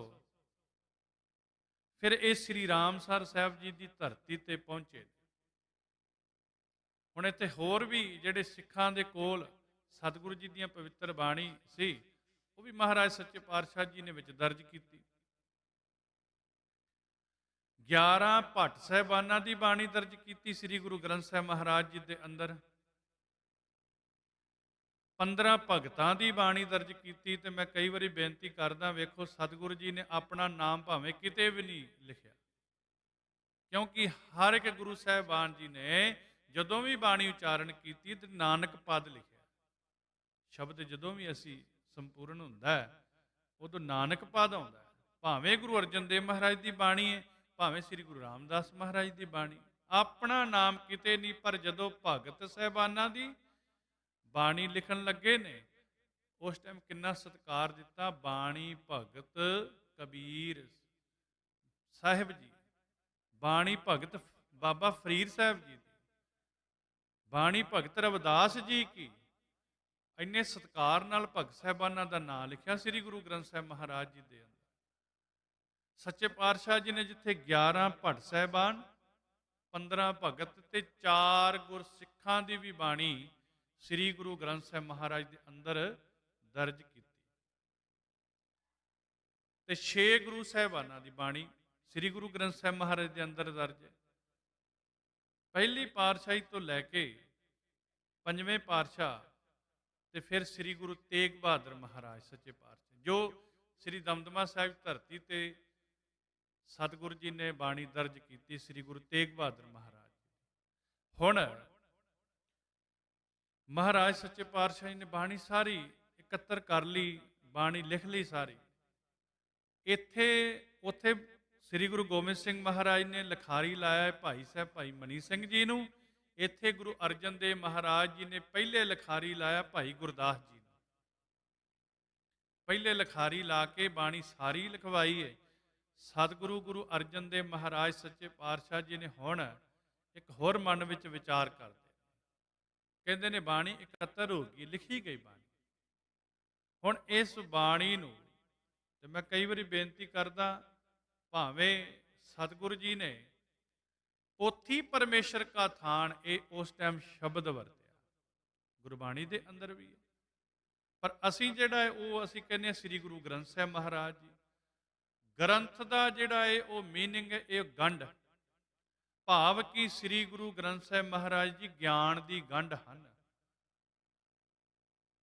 ਤੇ ਗੰਢ ਨੂੰ ਖੋਲਣ ਵਾਲਾ ਗ੍ਰੰਥੀ। ਹੁਣ ਬਾਣੀ ਤਾਂ ਉਚਾਰਨ ਹੋ ਗਈ, ਇਕੱਤਰ ਹੋ ਗਈ, ਲਿਖਵਾ ਲਈ, ਪਰ ਹੁਣ ਸਤਿਗੁਰੂ ਜੀ ਦਾ ਪ੍ਰਕਾਸ਼ ਵੀ ਕਰਵਾਉਣਾ ਹੈ। ਸ੍ਰੀ ਗੁਰੂ ਗ੍ਰੰਥ ਸਾਹਿਬ ਮਹਾਰਾਜ ਦੇ ਵਿੱਚ ਨਾਲ ਗ੍ਰੰਥੀ ਦੀ ਵੀ ਫਿਰ ਹੁਣ ਸਤਿਗੁਰੂ ਗੁਰੂ ਅਰਜਨ ਦੇਵ ਮਹਾਰਾਜ ਜੀ ਨੇ ਪਹਿਲਾਂ ਬੇਦੀਆਂ ਦੇ ਕੁੱਲ ਵੱਲ, ਫਿਰ ਤ੍ਰਿਹਣ ਕੁੱਲ ਵੱਲ, ਫਿਰ ਭੱਲਿਆਂ ਦੀ ਕੁੱਲ, ਫਿਰ ਸੋਢੀਆਂ ਦੀ ਕੁੱਲ। ਪਰ ਯੋਗ ਵਿਅਕਤੀ ਜਿਹੜੇ ਸਨ ਉਹ ਨਜ਼ਰ ਆਏ ਨੇ ਬ੍ਰਹਮ ਗਿਆਨੀ ਬਾਬਾ ਬੁੱਢਾ ਸਾਹਿਬ। ਤੇ ਮੈਂ ਬੇਨਤੀ ਕਰਦਾ, ਅੱਜ ਅਸੀਂ ਉਮਰਾਂ ਵੀ ਦੇਖਦੇ ਹਾਂ, ਅੱਜ ਅਸੀਂ ਸੀਮਾ ਵੀ ਰੱਖੀ ਹੋਈ ਹੈ, ਇੰਨੇ ਤੋਂ ਇੰਨੇ ਸਾਲ ਤੱਕ ਗ੍ਰੰਥੀ। ਪਰ ਬਾਬਾ ਬੁੱਢਾ ਸਾਹਿਬ ਜੀ ਉਸ ਸਮੇਂ 98 ਸਾਲ ਦੀ ਉਮਰ ਦੇ ਸਨ, ਸਰੀਰ ਕਰਕੇ 98 ਸਾਲ ਉਮਰ ਸੀ ਜਦੋਂ ਪਹਿਲੇ ਗ੍ਰੰਥੀ ਬਾਬਾ ਬੁੱਢਾ ਸਾਹਿਬ ਜੀ ਨੂੰ ਲਾਇਆ। ਤੇ ਮਹਾਰਾਜ ਜੀ ਨੇ ਇਸ਼ਾਰਾ ਕੀਤਾ, ਬਾਬਾ ਬੁੱਢਾ ਸਾਹਿਬ ਜੀ ਮਹਾਰਾਜ ਜੀ ਨੇ ਨੀਵੀਂ ਪਾ ਲਈ ਕਿ ਮਹਾਰਾਜ ਸੱਚੇ ਪਾਤਸ਼ਾਹ ਮੈਂ ਯੋਗ ਨਹੀਂ। ਅੱਜ ਅਸੀਂ ਬਿਨਾਂ ਹੱਥ ਧੋਤਿਆਂ ਤੋਂ ਵੀ ਕਈ ਵਾਰੀ ਪ੍ਰਕਾਸ਼ ਮਹਾਰਾਜ ਤਾਬਿਆ ਬਹਿ ਜਾਂਦੇ ਆ ਕੇ, ਕਈ ਵਾਰੀ ਸੁੱਚਮ ਨਹੀਂ ਰੱਖਦੇ, ਕਈ ਵਾਰੀ ਇਸ਼ਨਾਨ ਵੀ ਨਹੀਂ ਕੀਤਾ ਹੁੰਦਾ, ਕਈ ਵਾਰੀ ਪ੍ਰਸ਼ਾਦਾ ਛਕਿਆ ਜਾਂ ਹੋਰ ਕੋਈ ਕੰਮ ਕਾਰ ਕੀਤਾ ਤੇ ਸਾਬਣ ਦੇ ਨਾਲ ਸੁੱਚਮ ਵੀ ਨਹੀਂ ਕੀਤੇ, ਹੱਥ ਵੀ ਨਹੀਂ ਸਾਫ਼ ਕੀਤੇ। ਕਿਉਂਕਿ ਅਸੀਂ ਵੇਖਦੇ ਹਾਂ ਘਰਾਂ ਦੇ ਵਿੱਚ ਕਈ ਵਾਰੀ ਸਾਡੇ ਕੋਲ ਅਸੀਂ ਦੇਖਦੇ ਹਾਂ ਪ੍ਰਕਾਸ਼ ਕੀਤੇ ਹੁੰਦੇ ਨੇ। ਜਿੱਥੋਂ ਜਿੱਥੋਂ ਹਰ ਰੋਜ਼ ਹੁਕਮਨਾਮਾ ਲਿਆ ਜਾਂਦਾ ਉੱਥੋਂ ਮਾਫ ਕਰਨਾ ਸਾਰੇ ਅੰਗ ਕਈ ਵਾਰੀ ਮੈਲੇ ਹੁੰਦੇ, ਕਿਉਂਕਿ ਉਹ ਤੇਲ ਵਾਲੇ ਹੱਥ ਸਾਰੇ, ਜਲ ਪਾਣੀ ਵਾਲੇ ਹੱਥ, ਸਬਜ਼ੀ ਵਾਲੇ ਹੱਥ ਸਾਰੇ ਲੱਗੇ ਹੁੰਦੇ ਨੇ। ਅੱਜ ਬਾਬਾ ਬੁੱਢਾ ਸਾਹਿਬ ਜੀ ਵੱਲ ਇਸ਼ਾਰਾ ਕਰਦੇ ਨੇ, ਪਹਿਲਾ ਪ੍ਰਕਾਸ਼ ਦਿਹਾੜਾ ਜਿਹੜਾ ਆਪਾਂ ਅੱਜ ਮਨਾ ਰਹੇ ਹਾਂ, ਅੱਜ ਪਹਿਲਾ ਪ੍ਰਕਾਸ਼ ਹੋਣਾ ਹੈ। ਬਾਬਾ ਬੁੱਢਾ ਸਾਹਿਬ ਜੀ ਵੱਲ ਇਸ਼ਾਰਾ ਕੀਤਾ ਹੈ ਤੇ ਬਾਬਾ ਬੁੱਢਾ ਸਾਹਿਬ ਜੀ ਨੇ ਥੋੜਾ ਜਿਹਾ ਆਪਣਾ ਮੁਖ ਨੀਵਾਂ ਕਰ ਲਿਆ। ਮਹਾਰਾਜ ਮੈਂ ਯੋਗ ਨਹੀਂ, ਮੈਂ ਇਸ ਪਦਵੀ ਦਾ ਯੋਗ ਨਹੀਂ, ਪਰ ਸੱਚੇ ਪਾਤਸ਼ਾਹ ਮਹਾਰਾਜ ਨੇ ਸਿੱਖਾਂ ਨੂੰ ਵਡਿਆਈ ਦੇਣੀ ਹੈ। ਮਹਾਰਾਜ ਸੱਚੇ ਪਾਤਸ਼ਾਹ ਜੀ ਨੇ ਇਤਿਹਾਸ ਲੰਬੇਰਾ ਹੈ। ਮੈਂ ਸੰਖੇਪ ਵਿੱਚ ਬੇਨਤੀ ਕਰਾਂ ਸਮੇਂ ਦੇ ਮੁਤਾਬਿਕ, ਬਾਬਾ ਬੁੱਢਾ ਸਾਹਿਬ ਜੀ ਨੂੰ ਪਹਿਲੇ ਗ੍ਰੰਥੀ ਥਾਪਿਆ। ਹੁਣ ਵੇਖੋ, ਇੱਕ ਚੌਰ ਬਰਦਾਰ ਦੀ ਵੀ ਅੰਦਰ ਪੋਸਟ ਹੈ। ਅਸੀਂ ਸੱਚਖੰਡ ਸ੍ਰੀ ਹਰਿਮੰਦਰ ਸਾਹਿਬ ਵਿਖੇ ਜਦੋਂ ਦਰਸ਼ਨ ਕਰਦੇ ਹਾਂ, ਸਾਹਮਣੇ ਸਿੰਘ ਸਾਹਿਬਾਨ ਵਿਰਾਜਮਾਨ ਨੇ ਜਿਹੜੇ ਚੌਰ ਸਾਹਿਬ ਦੀ ਸੇਵਾ ਕਰਦੇ ਨੇ, ਤੇ ਖੱਬੇ ਤੇ ਸੱਜੇ ਦੋ ਸਿੰਘ ਬੈਠਦੇ ਨੇ। ਅਸੀਂ ਉਹਨਾਂ ਨੂੰ ਚੌਰ ਬਰਦਾਰ ਕਹਿੰਦੇ ਹਾਂ। ਕਈ ਵਾਰੀ ਪਿਆਰ ਵਾਲੀਆਂ ਰੂਹਾਂ ਇਹ ਸਵਾਲ ਕਰ ਦਿੰਦੇ ਨੇ ਕਿ ਪਹਿਲੇ ਗ੍ਰੰਥੀ ਤਾਂ ਬਾਬਾ ਬੁੱਢਾ ਸਾਹਿਬ ਜੀ ਹੋਏ ਨੇ, ਤੇ ਪਹਿਲੇ ਚੌਰ ਬਰਦਾਰ ਕੌਣ ਹੋਏ? ਅਰਦਾਸੀਏ ਦੀ ਪੋਸਟ ਜਿਹੜੀ, ਉਹ ਤਾਂ ਚਲੋ ਆਪਾਂ ਪੜ੍ਹਦੇ ਹਾਂ ਵੀ ਮੇਵੜੇ, ਸਭ ਤੋਂ ਨੇੜੇ ਮੇਵੜਾ ਹੁੰਦਾ ਸੀ। ਭਾਵ ਜਿੰਨੀਆਂ ਵੀ ਸੰਗਤਾਂ ਦੀਆਂ ਅਰਦਾਸਾਂ ਸਨ ਉਹ ਮੇਵੜੇ ਨੂੰ ਦੱਸਣੀਆਂ, ਮਹਾਰਾਜ ਜੀ ਨੂੰ ਅੱਗੇ ਉਹਨਾਂ ਬੇਨਤੀ ਕਰਨੀ। ਮੇਵੜਾ ਸ਼ਬਦ ਹੁਣ ਅਰਦਾਸੀਆ। ਖੱਬੇ ਤੇ ਸੱਜੇ ਅਸੀਂ ਵੇਖਦੇ ਹਾਂ ਦੋ ਸਿੰਘ ਬੈਠੇ ਨੇ, ਉਹਨਾਂ ਨੂੰ ਅਸੀਂ ਚੌਰ ਬਰਦਾਰ ਕਹਿੰਦੇ ਹਾਂ। ਪਰ ਪਹਿਲੇ ਚੌਰ ਬਰਦਾਰ ਕਿਹੜੇ ਹੋਏ ਨੇ? ਪਹਿਲੇ ਚੌਰ ਬਰਦਾਰ ਪੰਜਵੇਂ ਪਾਤਸ਼ਾਹ ਸ੍ਰੀ ਗੁਰੂ ਅਰਜਨ ਦੇਵ ਮਹਾਰਾਜ ਜੀ ਹੋਏ। ਆਪ ਗੁਰੂ ਅਰਜਨ ਦੇਵ ਮਹਾਰਾਜ ਸੱਚੇ ਪਾਤਸ਼ਾਹ ਜੀ ਨੇ ਸੀਸ ਤੇ ਸੁਭਾਏਵਾਨ ਕਰਕੇ ਪੋਥੀ ਪਰਮੇਸ਼ਰ ਕਾ ਥਾਨ ਸ੍ਰੀ ਗੁਰੂ ਗ੍ਰੰਥ ਸਾਹਿਬ ਮਹਾਰਾਜ ਜੀ ਨੂੰ ਬਾਬਾ ਬੁੱਢਾ ਸਾਹਿਬ ਜੀ ਦੇ ਸੀਸ ਤੇ ਸੁਭਾਏਵਾਨ ਤੇ ਆਪ ਚੌਰ ਸਾਹਿਬ ਦੀ ਸੇਵਾ ਕਰਦਿਆਂ ਕਰਦਿਆਂ ਸ੍ਰੀ ਰਾਮਸਰ ਸਾਹਿਬ ਜੀ ਦੀ ਧਰਤੀ ਤੋਂ ਸੱਚਖੰਡ ਸ੍ਰੀ ਹਰਿਮੰਦਰ ਸਾਹਿਬ ਜੀ ਵਿਖੇ ਪਹੁੰਚੇ। ਕਈ ਵਾਰੀ ਅਸੀਂ ਮੰਜੀ ਸਾਹਿਬ ਦੀਵਾਨ ਹਾਲ ਤੋਂ ਲਾਈਵ ਵੀ ਸੁਣਿਆ,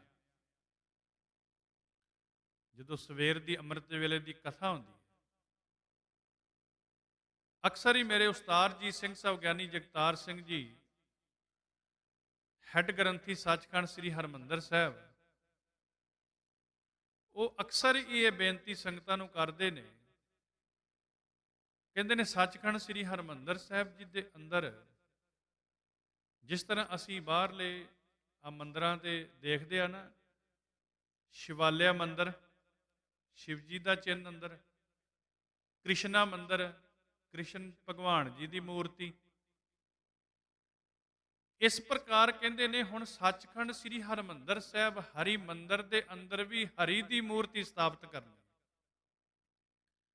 ਭਾਵ ਪੋਥੀ ਪਰਮੇਸ਼ਰ ਕਾ ਥਾਨ। ਜਿੰਨੀ ਦੇਰ ਤੱਕ ਸ੍ਰੀ ਗੁਰੂ ਗ੍ਰੰਥ ਸਾਹਿਬ ਮਹਾਰਾਜ ਜੀ ਦਾ ਪ੍ਰਕਾਸ਼ ਨਹੀਂ ਨਾ ਹੋਇਆ, ਉਨੀ ਦੇਰ ਤੱਕ ਸੱਚਖੰਡ ਸ੍ਰੀ ਹਰਿਮੰਦਰ ਸਾਹਿਬ ਜੀ ਬਣਨ ਤੋਂ ਬਾਅਦ ਗੁਰੂ ਅਰਜਨ ਦੇਵ ਮਹਾਰਾਜ ਨੇ ਅੰਦਰ ਚਰਨ ਨਹੀਂ ਪਾਏ। ਕਿਉਂਕਿ ਇੱਥੇ ਹੁਣ ਸੱਚਖੰਡ ਸ੍ਰੀ ਹਰਿਮੰਦਰ ਸਾਹਿਬ ਜੀ ਦੇ ਅੰਦਰ ਹਰੀ ਦੀ ਮੂਰਤੀ ਸਥਾਪਿਤ ਕਰਨੀ ਹੈ। ਪੋਥੀ ਪਰਮੇਸ਼ਰ ਕਾ ਥਾਨ ਰਾਮਸਰ ਸਾਹਿਬ ਜੀ ਦੀ ਧਰਤੀ ਤੋਂ ਬਾਬਾ ਬੁੱਢਾ ਸਾਹਿਬ ਜੀ ਦੇ ਸੀਸ ਤੇ ਸੁਭਾਏਮਾਨ ਕਰਕੇ ਪਾਵਨ ਪਵਿੱਤਰ ਸਰੂਪ ਸ੍ਰੀ ਗੁਰੂ ਗ੍ਰੰਥ ਸਾਹਿਬ ਮਹਾਰਾਜ ਜੀ ਦਾ, ਤੇ ਫਿਰ ਸਤਿਗੁਰੂ ਜੀ ਨੇ ਆਪ ਚੌਰ ਸਾਹਿਬ ਕਰਦਿਆਂ ਕਰਦਿਆਂ ਸੱਚਖੰਡ ਸ੍ਰੀ ਹਰਿਮੰਦਰ ਸਾਹਿਬ ਜੀ ਦੇ ਪਾਵਨ ਪਵਿੱਤਰ ਸਥਾਨ ਤੇ ਪਹੁੰਚੇ ਨੇ। ਇੱਥੇ ਬਾਬਾ ਬੁੱਢਾ ਸਾਹਿਬ ਜੀ ਨੂੰ ਵਿਰਾਜਮਾਨ ਕੀਤਾ।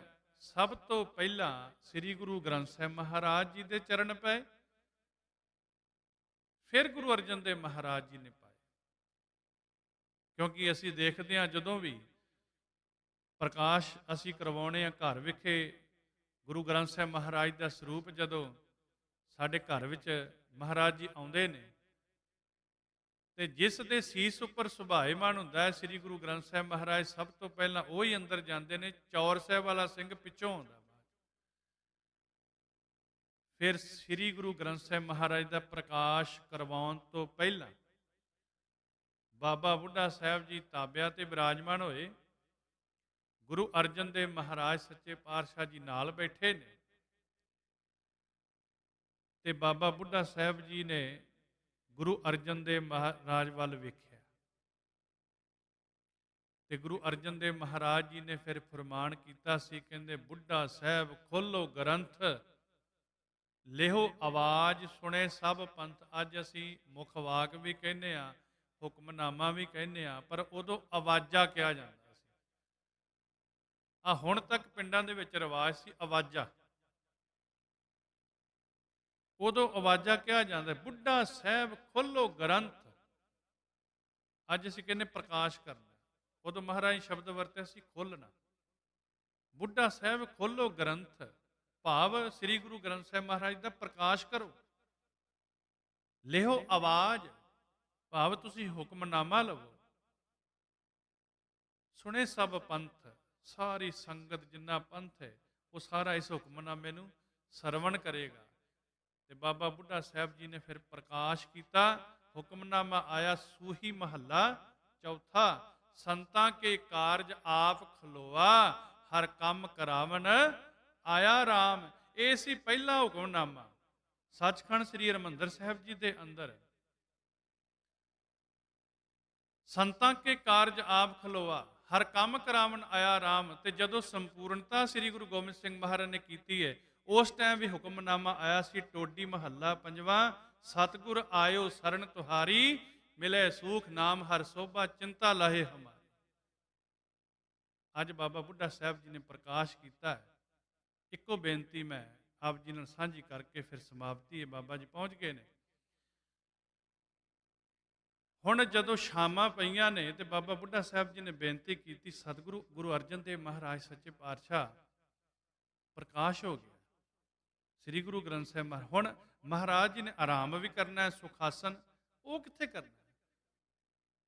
ਉਸ ਟਾਈਮ ਗੁਰੂ ਅਰਜਨ ਦੇਵ ਮਹਾਰਾਜ ਜੀ ਨੇ ਫਿਰ ਬਾਬਾ ਬੁੱਢਾ ਸਾਹਿਬ ਜੀ ਨੂੰ ਕਿਹਾ ਕਿ ਜਿਸ ਪਲੰਗੇ ਤੇ ਅਸੀਂ ਆਰਾਮ ਕਰਦੇ ਹਾਂ, ਸ੍ਰੀ ਅਕਾਲ ਤਖਤ ਸਾਹਿਬ ਜੀ ਦੇ ਅੰਦਰ ਕੋਠਾ ਸਾਹਿਬ ਜੀ ਦੀ ਇੱਕ ਪਵਿੱਤਰ ਸਥਾਨ ਬਣਿਆ, ਉਸ ਪਲੰਗੇ ਤੇ ਸ੍ਰੀ ਗੁਰੂ ਗ੍ਰੰਥ ਸਾਹਿਬ ਮਹਾਰਾਜ ਜੀ ਦਾ ਸੁਖਾਸਨ ਹੋਵੇਗਾ। ਤੇ ਮਹਾਰਾਜ ਜੀ ਤੁਸੀਂ ਕਿੱਥੇ? ਤੇ ਗੁਰੂ ਅਰਜਨ ਦੇਵ ਮਹਾਰਾਜ ਕਹਿਣ ਲੱਗੇ, ਅਸੀਂ ਸ੍ਰੀ ਗੁਰੂ ਗ੍ਰੰਥ ਸਾਹਿਬ ਮਹਾਰਾਜ ਉਸੇ ਪਲੰਗੇ ਦੇ ਥੱਲੇ ਆਰਾਮ ਕਰਾਂਗੇ। ਅੱਜ ਵੀ ਗੁਰੂ ਅਰਜਨ ਦੇਵ ਮਹਾਰਾਜ ਦੀ ਚਲਾਈ ਹੋਈ ਮਰਿਆਦਾ ਕੋਠਾ ਸਾਹਿਬ ਜੀ ਦੇ ਪਾਵਨ ਪਵਿੱਤਰ ਸਥਾਨ ਤੇ ਨਿਭਾਈ ਜਾਂਦੀ ਹੈ। ਉੱਪਰ ਸ੍ਰੀ ਗੁਰੂ ਗ੍ਰੰਥ ਸਾਹਿਬ ਮਹਾਰਾਜ ਦਾ ਪ੍ਰਕਾਸ਼ ਸੁਖਾਸਨ, ਥੱਲੇ ਸ੍ਰੀ ਗੁਰੂ ਅਰਜਨ ਦੇਵ ਮਹਾਰਾਜ ਸੱਚੇ ਪਾਤਸ਼ਾਹ ਜੀ ਦੀ ਇੱਕ ਸੋਹਣੀ ਚਾਦਰ ਵਿਛਾਈ ਜਾਂਦੀ ਹੈ। ਅੱਜ ਵੀ ਉਹ ਮਰਿਆਦਾ ਜਿਹੜੀ ਨਿਭਾਈ ਜਾਂਦੀ ਹੈ। ਸਮਾਂ ਬਣਿਆ ਕਿਤੇ ਤੇ ਆਪ ਜੀ ਨੂੰ ਸੱਚਖੰਡ ਸ੍ਰੀ ਹਰਿਮੰਦਰ ਸਾਹਿਬ ਜੀ ਦਾ ਕਿਵੇਂ ਪ੍ਰਕਾਸ਼ ਹੁੰਦਾ ਹੈ, ਕਿਸ ਤਰ੍ਹਾਂ ਅੰਦਰ ਦੀਆਂ ਸੇਵਾਵਾਂ ਨਿਭਾਈਆਂ ਜਾਂਦੀਆਂ ਨੇ, ਕਿੰਨੀਆਂ ਅਰਦਾਸਾਂ ਹੁੰਦੀਆਂ ਨੇ, ਸ੍ਰੀ ਗੁਰੂ ਗ੍ਰੰਥ ਸਾਹਿਬ ਮਹਾਰਾਜ ਦਾ ਪ੍ਰਕਾਸ਼ ਕਿਵੇਂ ਹੁੰਦਾ, ਸੁਖਾਸਨ ਕਿਵੇਂ ਹੁੰਦਾ, ਰਾਤ ਦੀਆਂ ਸੇਵਾਵਾਂ ਕਿਵੇਂ ਹੁੰਦੀਆਂ ਨੇ, ਆਪ ਜੀ ਨਾਲ ਫਿਰ ਵਿਚਾਰਾਂ ਸਾਂਝੀਆਂ ਕਰਾਂਗੇ। ਹੋਈਆਂ ਬੇਅੰਤ ਭੁੱਲਾਂ ਦੀ ਮਾਫੀ, ਸਤਿਗੁਰੂ ਜੀ ਕਿਰਪਾ ਕਰਨ। ਆਪ ਜੀ ਨਾਲ ਪਾਵਨ ਪਵਿੱਤਰ ਇਤਿਹਾਸ ਸ੍ਰੀ ਗੁਰੂ ਗ੍ਰੰਥ ਸਾਹਿਬ ਮਹਾਰਾਜ ਜੀ ਦਾ ਆਪ ਜੀ ਨਾਲ ਸਾਂਝਾ ਕਰਦਿਆਂ ਬੇਅੰਤ ਭੁੱਲਾਂ ਹੋ ਜਾਂਦੀਆਂ ਨੇ। ਸਤਿਗੁਰੂ ਜੀ ਬਖਸ਼ਣਯੋਗ ਨੇ, ਗੁਰੂ ਦੀ ਸੰਗਤ ਬਖਸ਼ਣਯੋਗ ਨੇ। ਆਪ ਜੀ ਪਿਆਰ ਦੇ ਨਾਲ, ਭਾਵਨਾ ਦੇ ਨਾਲ ਜੁੜ ਕੇ ਸਾਰੇ ਸੀਸ ਝੁਕਾ ਕੇ ਸ੍ਰੀ ਗੁਰੂ ਗ੍ਰੰਥ ਸਾਹਿਬ ਮਹਾਰਾਜ ਚਰਨਾਂ ਦਾ ਧਿਆਨ ਧਰ ਕੇ ਆਖੋ ਜੀ, ਵਾਹਿਗੁਰੂ ਜੀ ਕਾ ਖਾਲਸਾ, ਵਾਹਿਗੁਰੂ ਜੀ ਕੀ ਫਤਿਹ। ਬੋਲੇ ਸੋ ਨਿਹਾਲ। ਪਰਮ ਸਨਮਾਨ ਸਤਿਕਾਰਯੋਗ ਗੁਰੂ ਰੂਪ ਗੁਰੂ ਪਿਆਰੀ ਸਾਧ ਸੰਗਤ ਜੀ, ਬਹੁਤ ਹੀ ਵੱਡਿਆਂ ਭਾਗਾਂ ਵਾਲੇ ਹੋ। ਬੜਾ ਸੁਭਾਗਾ ਅੱਜ ਦਾ ਦਿਨ ਹੈ ਕਿ ਆਪ ਸੰਗਤਾਂ ਅੰਮ੍ਰਿਤ ਵੇਲੇ ਤੋਂ ਗੁਰੂ ਚਰਨਾਂ ਵਿੱਚ ਜੁੜ ਕੇ ਜੁਗੋ ਜੁਗ ਅਟਲ ਛਤਰ ਚਵਰ ਤਖਤ ਦੇ ਮਾਲਕ ਸ਼ਬਦ ਗੁਰੂ ਗੁਰਗੱਦੀ ਸੁਭਾਈਮਾਨ ਸਾਹਿਬ ਸ੍ਰੀ ਗੁਰੂ ਗ੍ਰੰਥ ਸਾਹਿਬ ਜੀ ਮਹਾਰਾਜ ਦਾ ਪਹਿਲਾ ਪ੍ਰਕਾਸ਼ ਦਿਹਾੜਾ ਬੜੀ ਸ਼ਰਧਾ ਭਾਵਨਾ ਨਾਲ ਮਨਾ ਰਹੇ ਹੋ। ਆਪ ਜੀ ਨੇ ਗੁਰੂ ਚਰਨਾਂ ਵਿੱਚ ਬੈਠ ਕੇ ਸਿੱਖ ਪੰਥ ਦੇ ਮਹਾਨ ਵਿਦਵਾਨ ਸਿੰਘ ਸਾਹਿਬ ਗਿਆਨੀ ਪ੍ਰੇਮ ਸਿੰਘ ਜੀ, ਧੰਨ ਗੁਰੂ ਰਾਮਦਾਸ ਜੀ ਮਹਾਰਾਜ ਦੇ ਘਰ ਦੇ ਅਰਦਾਸੀਏ ਸਿੰਘ, ਜਿਹਨਾਂ ਸੰਗਤਾਂ ਦੇ ਨਿਤ ਪ੍ਰਤੀ ਅਰਦਾਸ ਬੇਨਤੀ ਕਰਦੇ ਆ, ਉਹਨਾਂ ਦੇ ਰਸਨਾ ਤੋਂ ਸਾਨੂੰ ਸਾਹਿਬ ਸ੍ਰੀ ਗੁਰੂ ਗ੍ਰੰਥ ਸਾਹਿਬ ਜੀ ਮਹਾਰਾਜ ਦੇ ਪਾਵਨ ਬਚਨ ਇਤਿਹਾਸ ਸੁਣਨ ਦਾ ਸੁਭਾਗ ਸਮਾਂ ਪ੍ਰਾਪਤ ਹੋਇਆ ਹੈ। ਭਾਈ ਸਾਹਿਬ ਜੀ ਦਾ ਬਹੁਤ ਬਹੁਤ ਧੰਨਵਾਦ। ਉਹ ਅਗਲੇ ਸਮੇਂ ਵਾਸਤੇ 12:45 ਵਜੇ ਤੱਕ ਸਤਿਕਾਰਯੋਗ ਬਾਬਾ ਜੀ, ਬਾਬਾ ਸੱਜਣ ਸਿੰਘ ਜੀ, ਸਾਬਕਾ ਹਜ਼ੂਰੀ ਰਾਗੀ ਸੱਚਖੰਡ ਸ੍ਰੀ ਦਰਬਾਰ ਸਾਹਿਬ ਅੰਮ੍ਰਿਤਸਰ ਸਾਹਿਬ ਵਾਲੇ ਗੁਰਬਾਣੀ ਕੀਰਤਨ ਜੁੜਨਗੇ। 12:45 ਤੋਂ ਲੈ ਕੇ 1:30 ਵਜੇ ਤੱਕ ਭਾਈ ਸਾਹਿਬ ਭਾਈ ਰਾਜ ਸਿੰਘ ਕੀਰਤਨ ਦੀ ਹਾਜ਼ਰੀ ਭਰਨਗੇ। 1:30 ਵਜੇ ਤੋਂ ਲੈ ਕੇ 2:30 ਵਜੇ ਤੱਕ ਸਿੱਖ ਪੰਥ ਦੇ ਮਹਾਨ ਵਿਦਵਾਨ ਗਿਆਨੀ ਹਰਪਾਲ ਸਿੰਘ ਜੀ ਹੜ ਗ੍ਰੰਥੀ ਗੁਰਦੁਆਰਾ ਸ੍ਰੀ ਫਤਿਹਗੜ੍ਹ ਸਾਹਿਬ ਆਪ ਸੰਗਤਾਂ ਨੂੰ ਗੁਰਬਾਣੀ ਗੁਰ ਸ਼ਬਦ ਵਿਚਾਰਨਾ ਜੋੜਨਗੇ। ਸੋ ਆਪ ਸੰਗਤਾਂ ਚਰਨਾਂ ਬੇਨਤੀ ਹੈ ਕਿ ਅੱਜ ਦੇ ਵਿਸ਼ੇਸ਼ ਦੀਵਾਨ ਦੇ ਅੰਦਰ ਆਪ ਸੰਗਤਾਂ ਨੇ, ਜਿਹੜੀਆਂ ਸੰਗਤਾਂ ਨੇ ਲੰਗਰ ਹਾਲ ਦੇ ਅੰਦਰ ਲੰਗਰ ਪਾਣੀ ਛਕ ਲਿਆ ਹੈ, ਆਓ ਗੁਰੂ ਚਰਨਾਂ ਵਿੱਚ ਬੈਠ ਕੇ ਗੁਰਬਾਣੀ ਕੀਰਤਨ ਸਰਵਣ ਕਰੀਏ, ਸਤਿਗੁਰ ਦੀਆਂ ਅਸੀਸਾਂ ਨੂੰ ਮਾਣੀਏ। ਆਪ ਸਮੂਹ ਸੰਗਤਾਂ ਨੂੰ ਸਾਹਿਬ ਸ੍ਰੀ ਗੁਰੂ ਗ੍ਰੰਥ ਸਾਹਿਬ ਜੀ ਮਹਾਰਾਜ ਦੇ ਪਹਿਲੇ ਪ੍ਰਕਾਸ਼ ਦਿਹਾੜੇ ਦੀਆਂ ਬਹੁਤ ਬਹੁਤ ਵਧਾਈਆਂ। ਸਤਿਗੁਰੂ ਰਹਿਮਤਾਂ ਕਰਕੇ ਸਾਰਿਆਂ ਨੂੰ ਆਪਣੇ ਦਰੋਂ ਕਰੋ ਨਾਮ ਦਾਨ, ਗੁਰਸਿੱਖੀ ਜੀਵਨ ਚੜ੍ਹਦੀ ਕਲਾ ਦੀ ਬਖਸ਼ਿਸ਼ ਕਰਨ।